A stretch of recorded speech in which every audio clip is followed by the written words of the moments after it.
Hello team, welcome to another ATP Geopolitics video with myself, Jonathan M.S. Pearce. This is an Andrew Perpetua Loss List extra, a sort of appendix to the Loss List video I have done today that gives you some extra information for those who are geeky enough to be interested in what's been lost over a couple of days. This is for the 14th and 15th of this month, so sort of 4 days ago and 3 days ago. He's been so overworked that the loss lists have been delayed.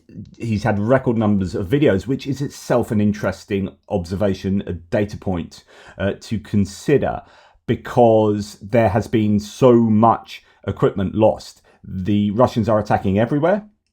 The Ukrainians are engaged in a more dynamic warfare up in the Kursk region, as well as all the positional stuff all the way down the front lines. The Russians are attriting themselves quite phenomenally, and this is being borne out by record-breaking statistics that the Ukrainian General Staff are releasing, but also by the fact that there are all of these record-breaking numbers of videos to correlate with these statistics, and those videos themselves bring out record-breaking statistics from Andrew and his team.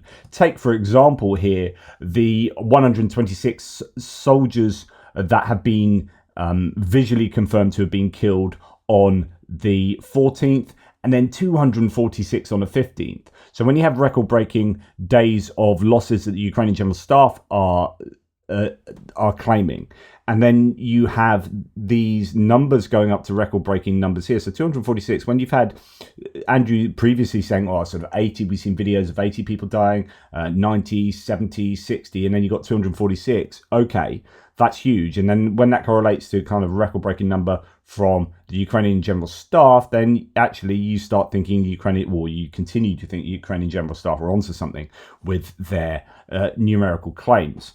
Anyway, for the 14th, 126 personnel in a single day visually confirmed to have been lost. And then you have a loss stat that looks something like this in terms of equipment. Now, there's a lot of surveillance and comms equipment at the top for Russia. So if we take that out, it's probably going to be about a 3-to-1, 2.5-to-1 loss ratio there. In terms of combat asset losses, going from the top of the turquoise down to the bottom of the orange, that's looking like about a 1.5-to-1 loss ratio.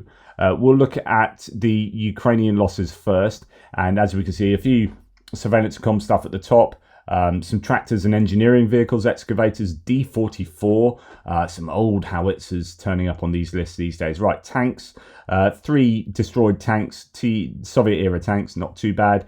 Infantry fighting vehicles, a damaged CV-90, although there's a question mark over that. That'll be a shame because that is arguably the best infantry fighting vehicle that the Ukrainians have. Although you can make arguments about Bradleys and whatnot as well. You got some destroyed BMPs and a YPR-765. That's an old M113 variant from the Netherlands. Then a lot of APCs thrown in there for the Ukrainians. A lot of Humvees destroyed. Striker, M113 Senator, and then another few ones damaged, a few Humvees, VAB, the French one, Pantera T6, and 3 MRAPs destroyed, a couple of Kirpis, the Turkish provided mine-resistant ambush protection vehicles. So a fairly sizable list of equipment lost certainly in terms of the APCs there. Civilian vehicles as well thrown down the bottom too. Okay, so let's now come out of that and look at the Russian losses.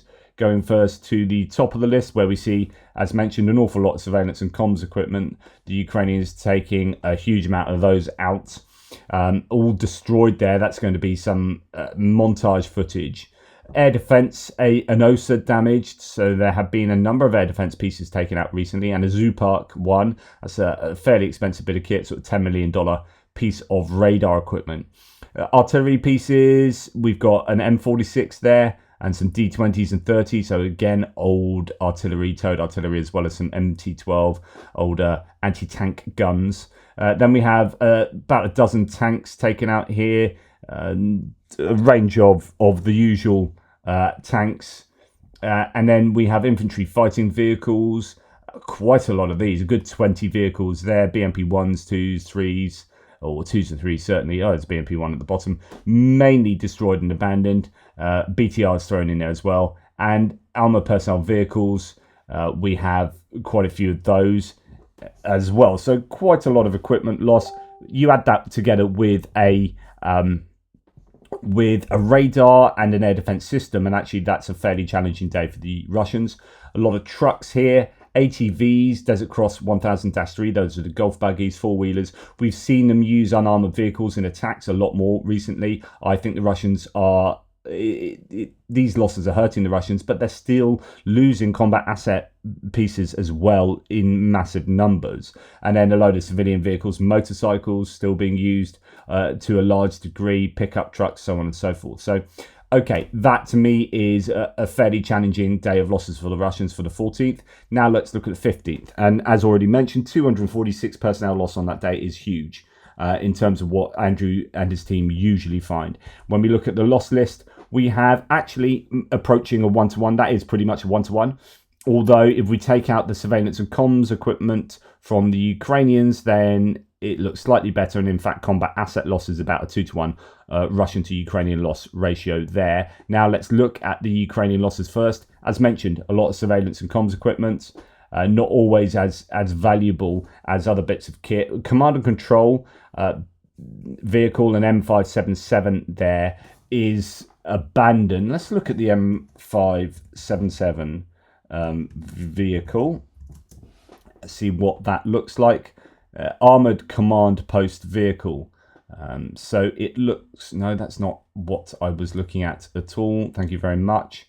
Let's go here. So it actually doesn't look like a particularly new bit of kit. This is from 1963 to present. So fairly similar to the M113. Yeah, it's a variant of the M113. So it's a command and control variant. Not going to be the biggest of losses. You're more likely to be worried about any kind of intelligence or commander that might have been lost in there. But if it's abandoned, then that's probably not too great a loss. Artillery, a couple of those lost, damaged, including a Bogdana, the indigenously made self-propelled howitzer.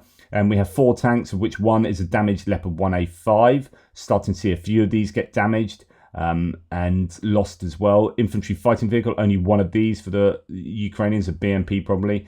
About 8 APCs there, including a snatched Land Rover. Hit by a Vandal drone. I hope that's not one that we provided. We've got a Striker, an MTLB, some M113s, Humvees, and so on and so forth. So quite a range of kit there. 3 MRAPs to add to that, destroyed and abandoned. Quite a few civilian vehicles too.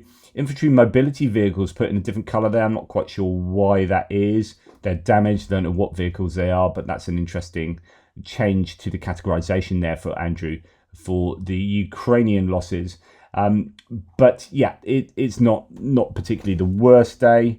We'll see what the Russians have lost in comparison. Okay, so a few bits of surveillance and comms, and a recovery vehicle, Bren 1, 2 Grads, BM-21 Grads. They are multiple launch rocket systems destroyed. That's going to hurt a little bit. Some howitzers, and then 8 tanks there. A couple of 3 tracked garden sheds, and then the usual T-80s, T-72s. Most of them destroyed or abandoned. Likewise for the infantry fighting vehicles, about 10 of those, most destroyed and abandoned. A range of the BMPs and BTRs and whatnot. And then we have some APCs, 4 or 5 armoured fighting vehicles on the list there. And then some trucks, ATVs and civilian vehicles. We are seeing quite a few ATVs being taken out on a daily basis, quite a lot of trucks as well. It's interesting because we didn't see trucks for a long time. The Russians aren't really a truck army. Right from the beginning of the war, they're a railway army, right? So they're used to moving things from A to B using railway predominantly and then using trucks at the end. So they don't have as many trucks as, say, the American army, where it was claimed at the beginning of the war that they had like 4,000 trucks and they needed 100,000 trucks to do the kind of maneuvers they were doing, especially since railways blown up and then it then all got muddy and the trucks were getting stuck and they were poorly maintained and tires were blowing out and it was all a bit of a disaster for the Russians. and we saw them lose a load of trucks, and then we didn't see them lose trucks really for I mean this year I'm talking about, for quite some time. We're starting to see them lose trucks again, and this is my intuition and speculation, but I wonder whether they are using trucks for attacking a lot more, much closer to the front line for troop movements as opposed to supply movements. So when we are seeing a lot of trucks taken out, it's because we are seeing hits in the either deep rear or somewhat back from the contact line. I wonder whether these trucks are getting lost closer to the contact line because they're being used as glorified APCs. Complete speculation, don't know if that's the case, but we have heard at least that, I reported yesterday I think, that a Ural truck was being used for a kind of frontline assault to drop troops off of the front line. So it certainly has happened.